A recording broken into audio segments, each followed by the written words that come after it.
Welcome back to our channel doubt expert. उम्मीद करती हूँ आप सभी लोगों ने अपने यूपी टेट के फॉर्म फिल कर दिए होंगे और सभी अपनी प्रिपरेशन कर रहे होंगे।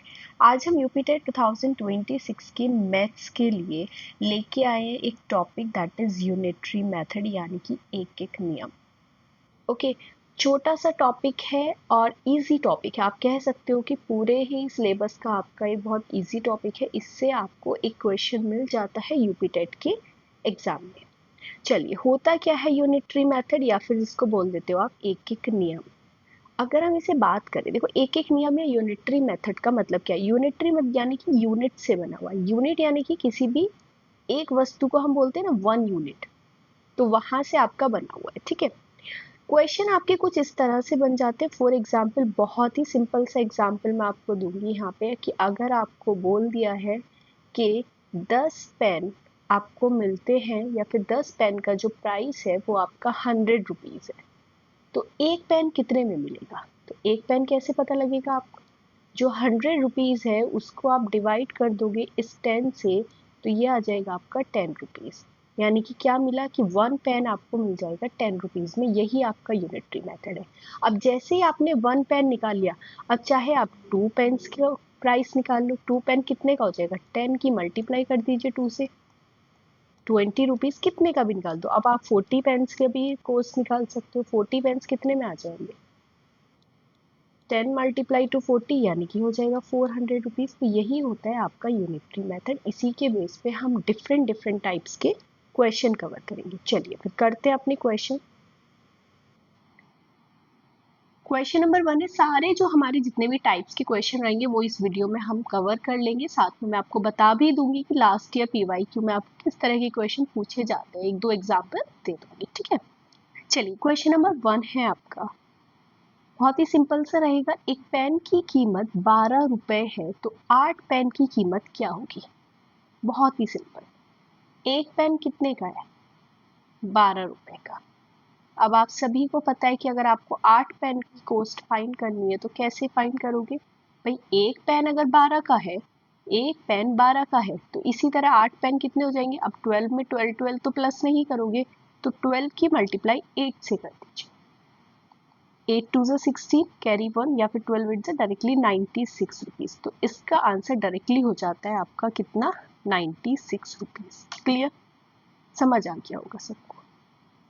नेक्स्ट क्वेश्चन देखते हैं। नेक्स्ट क्वेश्चन है आपका, 15 मीटर कपड़े की कीमत 450 रुपए है। अब देखो यहाँ पे एक की नहीं दी हुई। लास्ट क्वेश्चन में आपने नोटिस किया होगा, डायरेक्टली एक पेन की कीमत दी हुई थी, 12 की आपने डायरेक्टली मल्टीप्लाई करा और फाइंड कर दिया। सेकेंड वाले में क्या डिफरेंस है, आपको 15 मीटर कपड़े की कीमत दी हुई है। यहाँ से कर लेते हैं, 15 मीटर कपड़े की जो कीमत दी हुई है आपको वो है 450 रुपीज़।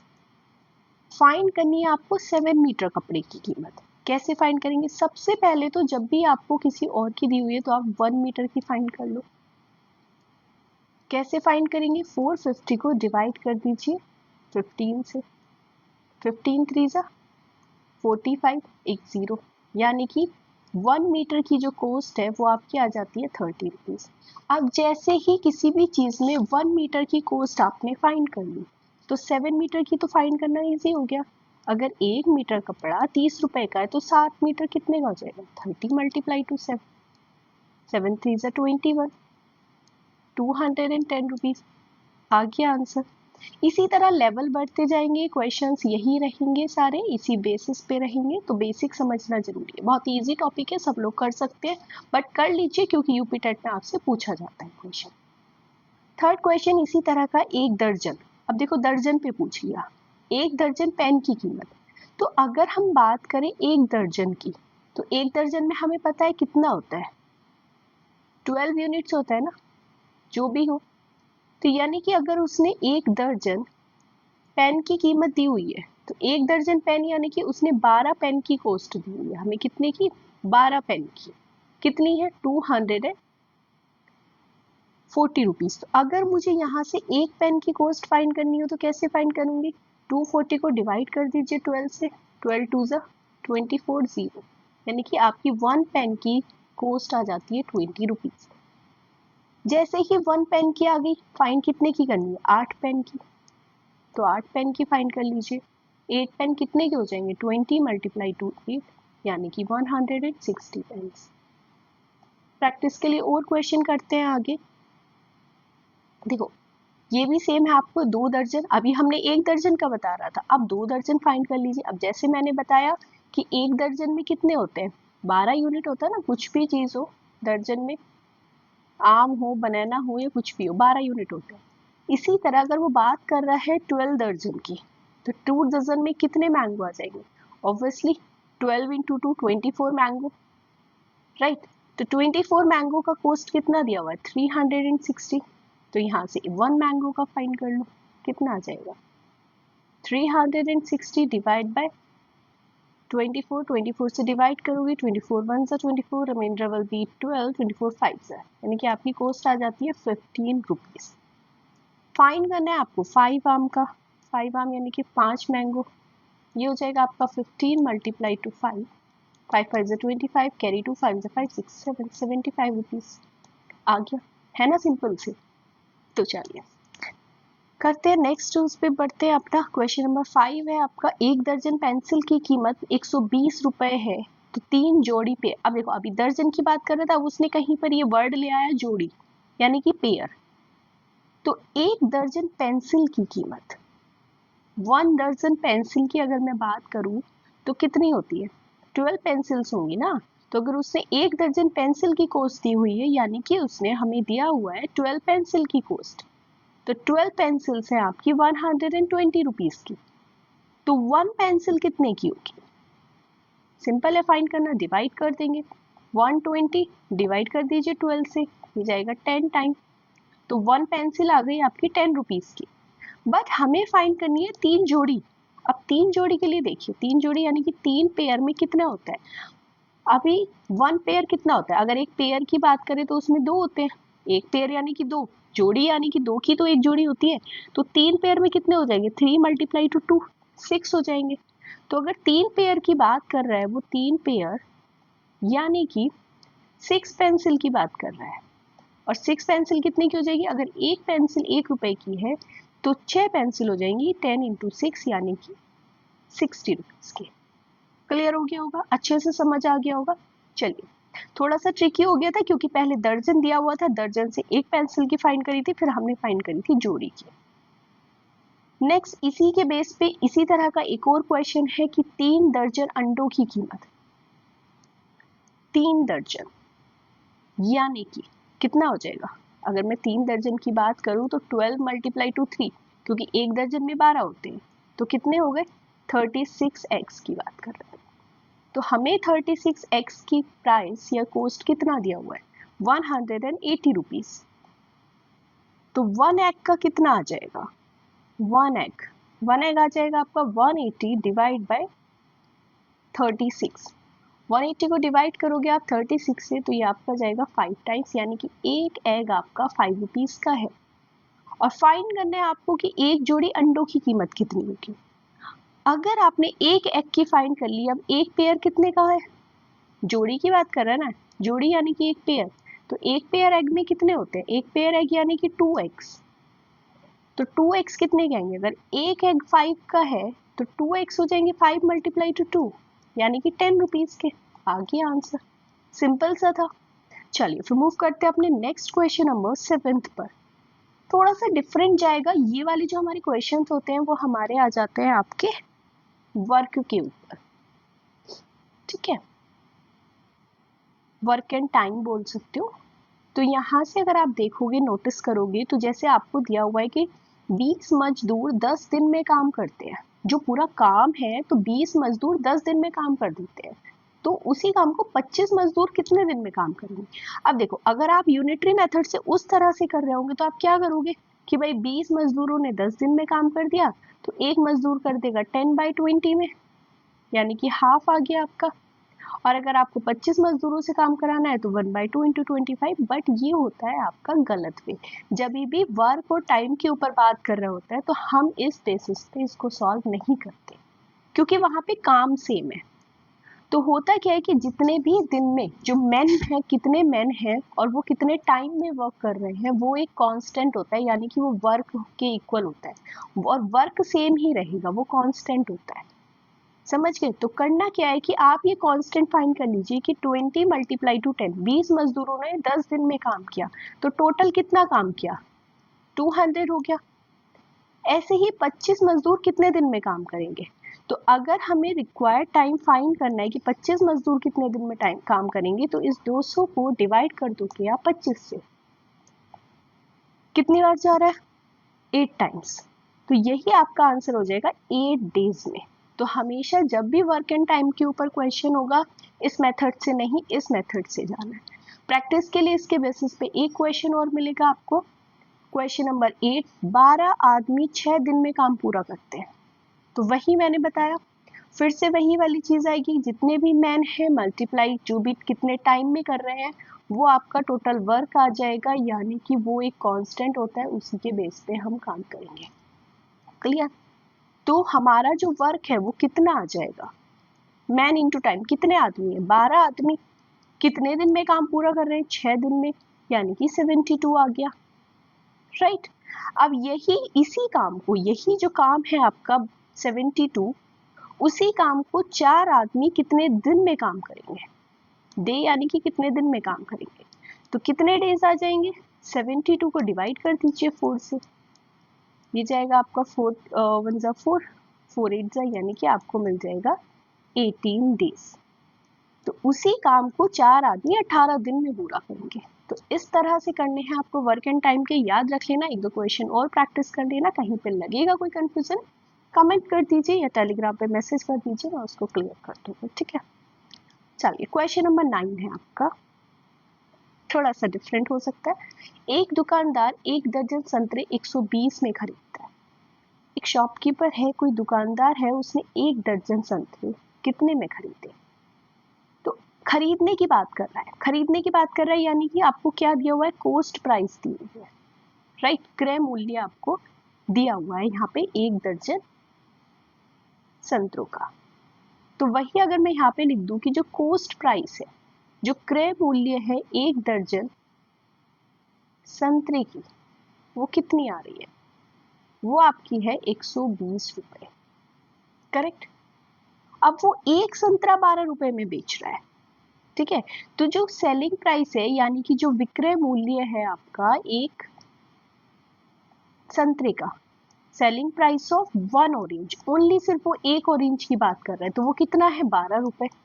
तो हमें लाभ या हानि कब पता करेंगे? या तो हम एक जो ये आपकी सेलिंग प्राइस है वो भी फाइंड कर लें, आपको कितने में? 12 में। अगर यहीं से हम सेलिंग प्राइस फाइंड कर लेते हैं 12 ऑरेंज की, 12 ऑरेंज यानी कि 1 दर्जन की, तो अब 1 दर्जन जो उसने खरीदे थे, अब पता लग जाएगा कि 1 दर्जन वो बेच कितने में रहा। तो कितने में बेचेगा? एक संतरे की कीमत अगर 12 रुपए में बेची है, तो 12 को कितने में बेचेगा? 12 इंटू 12, 12 टेल्स 144 रुपीज में। अब आपको पता लग रहा है कि खरीदे तो संतरे 120 में है, बट बेच दिए 144 में, तो आपको यहाँ पे हो रहा है प्रॉफिट, लाभ आपको यहाँ पे हो रहा है। और कितने का हो रहा है वो आप सिंपली फाइंड कर लोगे, विक्रय मूल्य माइनस क्रय मूल्य, एसपी माइनस सीपी। 144 में से, सॉरी, यहाँ ये 144 में से माइनस कर दीजिए 120, कितना आ गया? 24 रुपए का उसको लाभ हो रहा है। तो जो पूछा था लाभ है या हानि, वो आपको 24 रुपए का। यहाँ पे यूनिटरी मेथड यूज किया है हमने, इसलिए इसके अंडर आया है। एसपीसीपी का कंसेप्ट भी यूज हुआ है इसमें, लेकिन क्योंकि यूनिटरी मेथड यूज हुआ है, इसलिए मैंने आपको इस टॉपिक के अंदर भी करा दिए इस तरह के क्वेश्चन। चल, क्वेश्चन नंबर 10 आपका एक और, ये डिफरेंट टाइप है, अलग ही टाइप का क्वेश्चन है, इस तरह के भी मिलेंगे। क्वेश्चन है आपका 5 रुपए में 2 पेन मिलते हैं, तो 20 रुपए में कितने पेन मिलेंगे? देखो, हमेशा याद रखना, आपको एक ट्रिक बता देती हूँ कि जब भी आपसे पूछे कि 20 रुपए में कितने, तो उस चीज को हम लेफ्ट हैंड में रखते हैं। यानी कि अब आप ऐसे नहीं लिखोगे कि 2 पेन जो है, 2 पेन वो 5 रुपए में मिल रहे हैं, तो यहां से आप फाइंड कर लोगे कि एक पेन कितने में मिलेगा? 5/2 रुपीज में। और अब वो अगर हमसे पूछता कि 10 पेन कितने में, 20 पेन कितने में, तब तो हम लिखते कि 2 पेन इतने में। बट अब वो हमसे पूछ रहा है, उल्टा पूछ लिया। अब वो ये नहीं पूछ रहा हमसे कि कितने पेन कितने में मिलेंगे, अब वो पूछ रहा है 20 रुपए में कितने पेन मिलेंगे। तो हम उसी तरह से क्वेश्चन को फ्रेम करेंगे, यानी कि हम यहाँ पे लिखेंगे कि 5 रुपए में हमें कितने पेन मिलते हैं, 2 पेन मिलते हैं। तो 1 रुपए में कितने पेन मिलेंगे भाई, 2 की डिवाइड कर दीजिए 5 से, इतने पेन मिलेंगे। हालांकि ये कोई नंबर नहीं होता, तो आपको सिर्फ इसको फ्रैक्शन में रखिए। अब हमें फाइंड करना है कि 20 रुपए में कितने पेन मिलेंगे। तो 20 रुपए में कितने मिलेंगे, तो उसकी मल्टीप्लाई कर दीजिए यहाँ से। ये हो जाएगा 5 4 20, 4 2 8। तो आंसर हो जाएगा आपका 8 पेन। टाइप इसलिए चेंज है क्योंकि थोड़ा सा क्वेश्चन का फ्रेम चेंज कर दिया। अभी वो ये नहीं पूछ रहा कि इतने पेन की कीमत कितनी होगी, अब वो पूछ रहा है इतने रुपए में कितने पेन मिलेंगे। ठीक है, तो चेंज हो जाता है यहाँ से थोड़ा सा टाइप। इसी तरह से एक और क्वेश्चन है आपका, क्वेश्चन नंबर 11। 6 रुपए में 3 संतरे। देखो यहाँ पे क्या पूछ रहा है, क्वेश्चन में रुपए पूछ रहा है। तो जो आप लेफ्ट हैंड साइड यहाँ पर लिखोगे वो आप रुपीज लिखोगे, यानी कि 6 रुपीज में आपको 3 ऑरेंज मिलते हैं। 3 संतरे 6 रुपए में, तो 30 रुपए में कितने मिलेंगे। तो पहले 1 रुपए का फाइंड कर लो भाई, 1 रुपए में कितने हो जाएंगे, 6 से डिवाइड करो, 3/6 ऑरेंज। 1 रुपए वो नहीं देगा क्योंकि यहाँ से आपका हाफ ऑरेंज आ जाता है, तो आप इसको फ्रैक्शन में रखिए, ऐसे ही कोई इश्यू नहीं है। ओके, और अब फाइंड कर लीजिए कि 30 रुपीज में कितने मिलेंगे। तो 30 रुपीज में आ जाएंगे आपके, मल्टीप्लाई कर दीजिए अब 30 से। ये हो जाएगा 6 5 30, 5 3 15 ऑरेंज। आ जाएगा आपका आंसर, सिंपल सा था। ठीक है, चलिए नेक्स्ट क्वेश्चन है आपका, एक नेक्स्ट टाइप का है। बहुत सारे टाइप्स के क्वेश्चन पूछे जाते हैं, तो आपके टोटली ही सारे जितने भी टाइप्स हैं वो मैंने इस वीडियो में कवर कर दिए, तो अच्छे से एक बार देख लीजिएगा, पूरी प्रैक्टिस कर लीजिएगा फिर दोबारा से। क्वेश्चन है आपका, 5 पेन की कीमत 50 रुपए है और 5 पेंसिल की कीमत 40 रुपए है, कौन सा सस्ता है। अब सस्ता कैसे बताएंगे, यहाँ पे आपको दिया हुआ है कि जो 5 पेन की कॉस्ट है वो मिल रहा है आपको 50 रुपीज में। सेम साइड उसने बोल दिया कि 5 पेंसिल जो है वो आपको कितने में मिल रही है, 40 रुपीज में। अच्छा, यहाँ तो ये बहुत सिंपल है क्योंकि दोनों की जो क्वांटिटी है वो सेम है कि 5 पेन 50 में, 5 पेंसिल 40 में, तो हमें पता है कि कौन सी सस्ती है भाई, पेंसिल सस्ती मिल रही है क्योंकि 5 पेंसिल। बट अगर वो यहाँ पे कर देता, इन केस मैं क्वेश्चन को थोड़ा सा चेंज कर देती हूँ कि न्यू क्वेश्चन बना देती हूँ कि अगर 5 पेन 50 रुपए के हैं और 8 पेंसिल 40 रुपए की है, तो कौन सा सस्ता है। या फिर आप कह सकते हो कि यहाँ पे ये बढ़ा है तो यहाँ पे मैं इसको बढ़ा देती हूँ, आपको यहाँ पे बोल देते हैं कि 40 रुपए की ना करके 56 कर देते हैं, प्राइस बढ़ जाएगा, है ना। 56 रुपीज की है। अब कौन सा सस्ता है, अब तो नहीं पता लगा सकते ना, तो यहाँ से पहले एक पेन की कॉस्ट फाइंड कीजिए। एक पेन आ जाएगा आपका 50/5, 5 टेन है, यानी कि एक पेन की कॉस्ट आ गई आपकी 10 रुपीज। इसी तरह एक पेंसिल की फाइंड कर लीजिए। तो एक पेंसिल कितने की हो जाएगी, 56 डिवाइड बाई 8, 8 7 56, तो वो आ जाएगा आपका 7 रुपीज। अब जैसे ही एक पेन और एक पेंसिल की कॉस्ट पता लग गई, वैसे ही आपको पता लग गया कि कौन सस्ता है। अगर एक पेन 10 में मिल रहा है, एक पेंसिल 7 में, तो ऑब्वियसली पेंसिल सस्ती हो जाएगी। तो बस यही आपका आंसर हो जाएगा। ठीक है, चलिए उसके बाद फिर से हमारे पास एक नया क्वेश्चन है 13। 5 पेन 5 पेंसिल की कुल कीमत 20 रुपए है, तो 6 पेन और 6 पेंसिल की कुल कीमत कितनी होगी। नेक्स्ट टाइप का क्वेश्चन है, इस टाइप के क्वेश्चन भी आपसे पूछे गए हैं, तो ये भी कर लेते हैं। 5 पेन और 5 पेंसिल, कुल कीमत की बात कर रहे हैं, यानी कि मैं दोनों की कॉस्ट को ऐड कर देती हूँ कि कीमत आपकी आ रही है 20 रुपीज। क्लियर। अब 6 पेंसिल की कैसे फाइंड करोगे। अब होता क्या है, अगर यहाँ से 5 पेंसिल 5 है, तो ये वाला जो नंबर मिलेगा ना वो आपको ऑलमोस्ट हमेशा सेम ही मिलेगा, तभी क्वेश्चन पॉसिबल है। या फिर वो सेम का मल्टीपल मिलेगा, मल्टीपल यानी कि जैसे ये 5 है तो ये 10 हो सकता है। मैं बता दूंगी किस तरह का वो क्वेश्चन हो सकता है।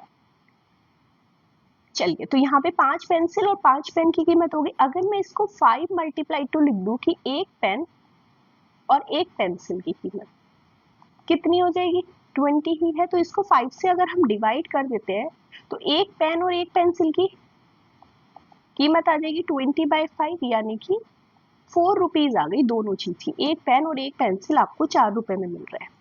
फाइंड करना है 6 पेन और 6 पेंसिल। देखो ये भी आपका सेम ही मल्टीपल होगा, तो अगर मैं इसी की मल्टीप्लाई 6 से कर दूं तो 6 पेन हो जाएंगे, इसकी मल्टीप्लाई भी 6 से कर दी, ये भी 6 पेंसिल हो गए, तो उसकी कॉस्ट की मल्टीप्लाई भी 6 से कर दो, तो कितना हो जाएगा 4 मल्टीप्लाई टू 6, यानी कि 6 4 जा 24 रुपीज। सिंपल था। तो क्वेश्चन को घुमाने के लिए उन्होंने पेन और पेंसिल की जो कॉस्ट थी वो एक जगह मिला कर दी थी, बट पैनिक नहीं करना, क्वेश्चन सिंपल ही रहेंगे। बस आपको देखना था कि वहां पे जो मल्टीपल होगा वो सेम ही होगा, जिससे हम एक पेन और एक पेंसिल की इजीली फाइंड कर सकते हैं, या फिर किसी मल्टीपल की फाइंड कर सकते हैं, वो आपको क्वेश्चन देख के समझ आ जाएगा।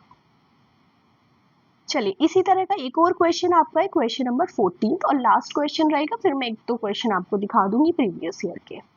यहाँ पे दिया हुआ है 6 किताबें 6 कॉपियों की कीमत, 6 बुक्स प्लस 6 नोटबुक या फिर कॉपीज की जो कीमत है वो आपको दी हुई है 120 रुपीज। क्लियर? डिवाइड कर देते हैं 6 से, पूरे इक्वेशन को डिवाइड कर दो 6 से, यानी कि आपके पास 1 बुक प्लस 1 कॉपी की कॉस्ट आ जाएगी, इसको भी डिवाइड कर देते हैं 6 से, तो ये कितना आ जाएगा 20 रुपीज। ये आ गई 1 बुक एंड 1 कॉपी की। अगर आपको फाइंड करनी है 10 बुक्स एंड 10 कॉपीज, तो क्या करोगे, टोटल को मल्टीप्लाई कर दो 10 से, इसको भी मल्टीप्लाई 10 से और कॉस्ट को भी मल्टीप्लाई 10 से, तो 10 बुक्स प्लस 10 कॉपीज की जो कॉस्ट है वो आपकी आ जाएगी, ये 20 था तो 20 मल्टीप्लाई टू 10, यानी कि आपका आ जाएगा 200 रुपीज। यही आपका आंसर हो जाएगा। ओके चलिए, बहुत सारे टाइप के क्वेश्चन कर दिए, एक मैं आपको प्रीवियस ईयर क्वेश्चन दिखा देती हूँ, वो भी बता देते हैं। 2018 में आपसे पूछा गया था, इसी तरह का क्वेश्चन है शायद जो हमने लास्ट टाइप का किया है ना, उसी टाइप का ये क्वेश्चन है। 3 पेन, क्या दिया हुआ है आपको, 3 पेन और 2 पेंसिल और 4 रबड़, इन्होंने ना 3 चीजें ले ली, बट कोई बात नहीं, 3 पेन 2 पेंसिल प्लस 4 रबड़ की उन्होंने कॉस्ट कितनी दी है 92 रुपीज। चलिए ठीक है, साथ में एक कंडीशन और दे दी कि 8 पेंसिल 16 रबड़, ठीक है, का कितना कॉस्ट दे दी 68 दे दी, 68 आ गई ना। अब हमें 24 पेन की कीमत बतानी है। अब देखो यहाँ से कैसे फाइंड करोगे, यहाँ जो भी ये आपका 2 पेंसिल और 4 रबड़ है, अगर मुझे 2 पेंसिल और 4 रबड़ की कीमत मिल जाए तो मैं 3 पेन की फाइंड कर लूंगी, और 3 पेन की निकल गई तो फिर तो आप मुझसे कितने की भी निकलवा लीजिए, सिंपल है ना। तो ये जो 8 पेंसिल और 16 रबड़ है, तो अगर आप देखोगे तो 2 की मल्टीप्लाई करके इन्होंने 4 ले आए, और क्योंकि 2 4 जा 8 तो ऐसे ही 4 4 जा कितना है 16, यही तो हो रहा है ना। तो मैं इस पूरी क्वेश्चन को अगर डिवाइड कर दूं 4 से तो कितने की कॉस्ट आ जाएगी, 4 2 जा 8, यानी कि 2 पेंसिल प्लस 4 4 जा 16, 4 रबड़ की कीमत कितनी आ जाएगी भाई, फिर तो हम कॉस्ट को भी डिवाइड कर देंगे ना 4 से, तो 68 डिवाइड बाय 4 कितना आ जाएगा आपका, 4 1 जा 4 और 4 7 जा 28, यानी कि 17 रुपीज आ गई। कितनी आ गई 17 रुपीज। अब यही वैल्यू मैं यहाँ पे पुट कर देती हूँ इसमें, ठीक है। आपको क्या दी हुई थी, आपको दिया हुआ था 3 पेन प्लस 2 पेंसिल 4 रबड़, जो कि आपका 17 रुपीज है, वो कितने के इक्वल है 92। तो इसी तरह 3 पेन कितने के आ जाएंगे 92 माइनस 17, अगर 92 माइनस 17 का कॉस्ट आपको मिल जाएगी 75, ठीक है, तो यहाँ से आप 1 पेन की कॉस्ट एकदम फाइंड कर लेंगे, कितनी आ जाएगी 75 डिवाइड बाय 3, और अगर डिवाइड करोगे 3 से कितना आ जाएगा, 3 2 जा 6, 3 5 जा 15, 25 रुपीज। अब जैसे ही आपको 25 रुपीज एक पेन की कॉस्ट आ गई, आपने फाइंड करनी है 24 की, तो अब तो सिंपल है, 24 पेन कितनी आ जाएगी 25 मल्टीप्लाई टू 24, मल्टीप्लाई कर दीजिए और आंसर आ जाएगा 24 5 जा जो 24 2 जा 48 प्लस 12 600 रुपीज आपकी कॉस्ट आ गई, जो कि आपका ऑप्शन नंबर है 4। सिंपल से क्वेश्चन थे, इसी बेसिस पे पूछे जाएंगे, प्रैक्टिस करते रहिए। कहीं पे लगेगा कोई डाउट है, कोई कंफ्यूजन, तो मुझे टेलीग्राम कर दीजिए, व्हाट्सअप कर दीजिए, wherever you want comment कर सकते हैं। ओके चलिए ठीक है, फिर मिलते हैं नेक्स्ट वीडियो में। मैथ के अपने जो भी नए टॉपिक्स है उसके लिए फिर मैं वीडियो बना दूंगी। पूरा सिलेबस हम इसी तरह कंप्लीट करेंगे throughout the all videos. चलिए okay then, till then bye, take care.